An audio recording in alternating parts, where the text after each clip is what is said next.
Assalamualaikum warahmatullahi wabarakatuh.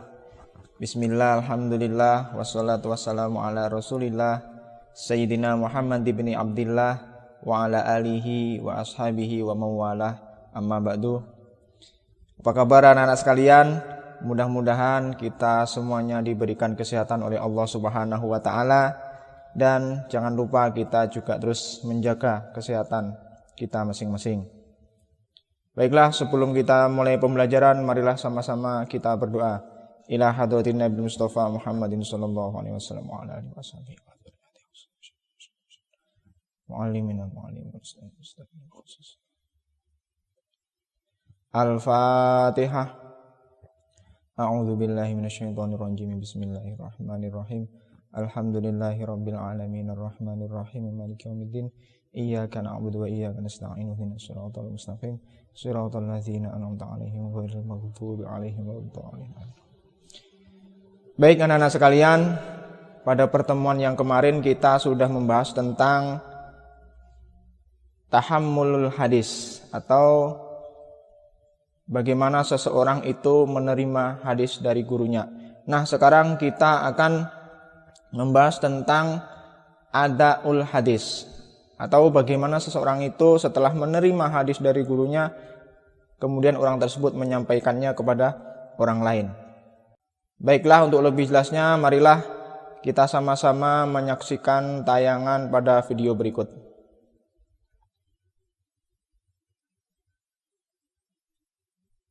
Tujuan pembelajaran kita kali ini adalah yang pertama, kita dapat memahami pengertian adaul hadis. Yang kedua, kita dapat memahami syarat-syarat adaul hadis. Yang ketiga, kita dapat memahami sighot-sighot atau lafal-lafal dalam adaul hadis atau dalam menyampaikan hadis.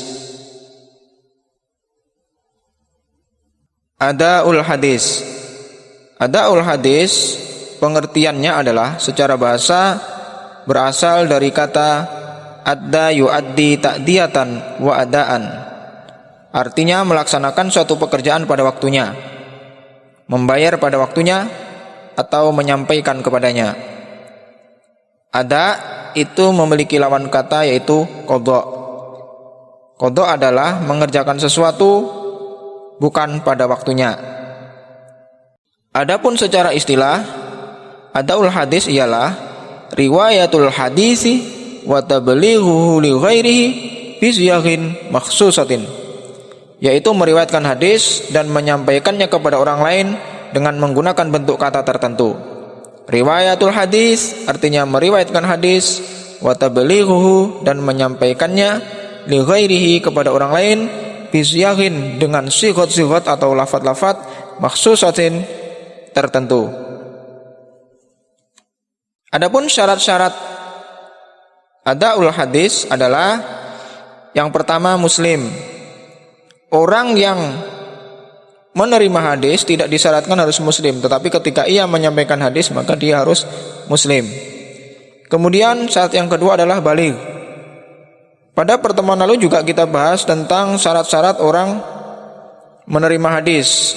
Dia tidak disyaratkan harus baligh, tetapi cukup tamyiz. Nah, ketika dia menyampaikan hadisnya itu kepada orang lain maka dia harus sudah baligh. Syarat yang ketiga adalah akil. Akil sudah dijelaskan pada pertemuan yang lalu. Syarat yang keempat adalah adil atau adalah. Adalah di sini adalah bahwa orang tersebut mempunyai pribadi orang yang bertakwa kepada Allah Subhanahu wa taala, kemudian menghindari perbuatan dosa atau fasik, dan dia senantiasa menjaga kehormatan dirinya atau muruahnya. Syarat berikutnya adalah dobit atau kuat daya ingatnya. Selanjutnya kita melangkah kepada lafal-lafal yang dipakai atau sighot-sighot sebagaimana disebutkan di dalam pengertian tadi dengan sighot-sighot tertentu. Nah, sighot-sighot di dalam menyampaikan hadis yang pertama adalah as-sama'. As-sama' ini dengan sighot atau lafaz ya seperti sami'tu atau haddatsani atau haddatsana, kemudian akhbaroni atau akhbarona, amba'ani amba'ana. Terus qolali atau zakaroni. Sami'tu, aku telah mendengar. Haddatsani atau haddatsana, si fulan memberitahu kepada saya atau kepadaku atau kepada kami. Kemudian akhbaroni, si fulan memberitahukan kepadaku, atau akhbarona, si fulan memberitahukan kepada kami. Amba'ani, si fulan memberitahukan kepadaku, atau amba'ana, si fulan memberitahukan kepada kami. Qolali, si fulan berkata kepadaku.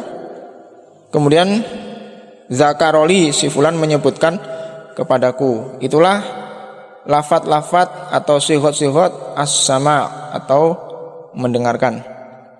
Kemudian yang kedua yaitu dengan al-ardu. Contoh sighot-sighot atau lafal-lafal al-ardu adalah qara'tu ala fulan, yang artinya aku membaca di hadapan si fulan.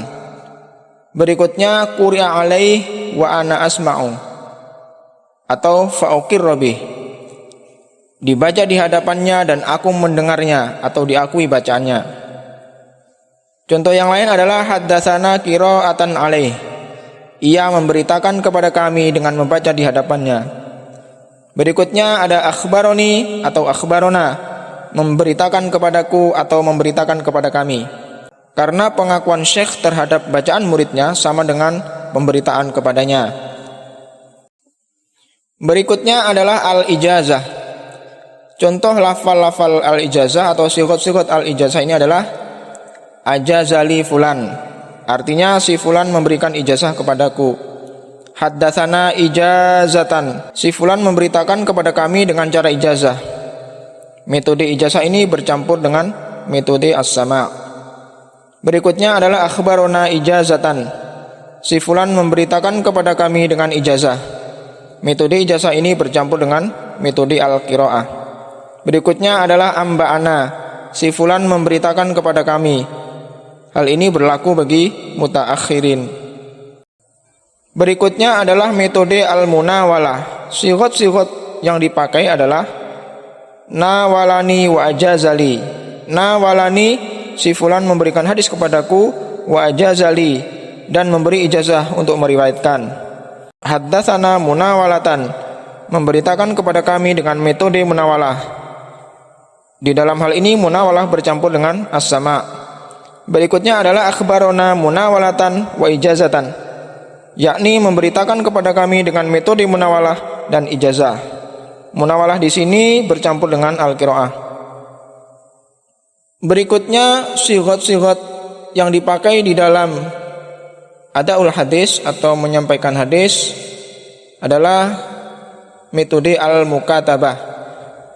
Di antara sighotnya adalah kataba ilayya fulan, artinya si fulan menulis surat kepadaku. Yang berikutnya haddatsani fulan au akhbaroni kitabatan, si fulan memberitakan kepadaku atau memberitakan kepadaku melalui surat. Yang berikutnya adalah metode al-i'lam. Contoh dari sighot dari al-i'lam ini adalah a'lamani syaikhi bikaza, syekhku memberikan informasi kepadaku begini. Yang ketujuh adalah metode al-wasiyah. Sighot-sighot al-wasiyah ini adalah ausa ilayya fulan bikaza. Ausa berwasiat ilayya kepadaku, siapa fulanun fulan, bikaza begini, si fulan berwasiat kepadaku begini. Yang kedua adalah haddatsani fulan wasiyatan. Haddatsani memberitakan kepadaku, siapa fulan fulan, wasiyatan dengan wasiat. Metode ini adalah metode al-wasiyah yang bercampur dengan metode as-sama'. Berikutnya yang terakhir adalah metode al-wijadah. Sighot-sighot dari al-wijadah ini adalah wajadtu bi khatti fulan kaza. Wajadtu, aku dapatkan, bi khatti fulan, pada tulisan si fulan kaza begini. Atau qara'tu bi khatti fulan kaza. Qara'tu, aku membaca, bi khatti fulan, pada tulisan si fulan kaza begini. Demikian materi tentang adaul hadis, menyangkut pengertian-pengertiannya, syarat-syaratnya, dan sihot-sihot yang dipakai dalam menyampaikan hadis. Selanjutnya, Bapak ada pertanyaan untuk kalian, yakni tentang adaul hadis.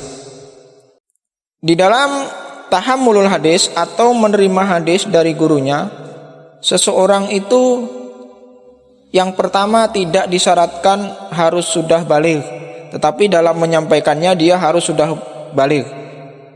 Berikan komentar tentang hal itu. Yang kedua, di dalam menerima hadis seseorang itu tidak harus beragama Islam, tetapi ketika ia menyampaikan hadis itu kepada orang lain, dia harus dalam keadaan sudah Islam. Artinya orang yang kafir seumpamanya, dia bisa menerima hadis tetapi tidak bisa menyampaikan. Tetapi dia bisa menyampaikan hadis setelah dia masuk Islam. Bagaimana menurut pendapatmu, atau berikan komentarmu tentang kedua hal tersebut. Anak-anak sekalian, itu tadi yang dapat Bapak sampaikan, mudah-mudahan bisa kita pahami bersama. Baiklah, untuk mengakhiri pembelajaran kali ini, marilah kita sama-sama mengucap hamdalah. Alhamdulillahirabbil alamin. Terima kasih atas perhatian. Mohon maaf bila Bapak ada kekurangan. Assalamualaikum warahmatullahi wabarakatuh.